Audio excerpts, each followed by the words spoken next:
என்ன கேட்கிறாங்கன்னா, உனக்கு சோறு திங்கிற காசு வருதா? அதுதான் ஊழியம் நினைக்கிறான். நம்ம ஊழியம் செய்யறது ஆவிக்குரிய யுத்தம் செய்து கொண்டு இருக்கிறோம். ஜனங்களை கர்த்தருக்கென்று விடுதலை செய்கிற ஊழியத்தை செய்து கொண்டிருக்கிறோம். கர்த்தரோட ஒப்புரவாக்கி கொண்டிருக்கிறோம். பிழைப்புக்காக ஊழியம் செய்யல யாரும். என்ன தம்பி ஊழியம் போனே இந்த மாசம் என்ன சொல்ற, என்னையே அடிச்சுக்கணும்னு தோணும். என்ன சொல்றது இவங்கள்ட்ட? யாருமே என்கிட்ட கேட்டதில்லை. என்ன தெரியுங்களா, எத்தனை ஆத்துமாப்பா ரட்சிக்கப்பட்டிருக்கு? ஊழியக்காரங்க கூட கேட்கறது கிடையாது. அவ்வளோ வேதனைப்படுவேன்.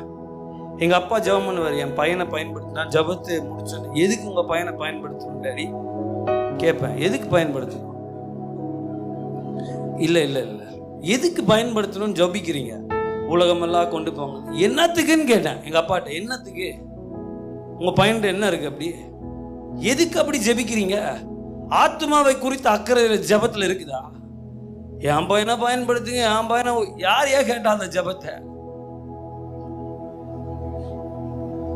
இதை நஷ்டமும் குப்பையும் என்னணும்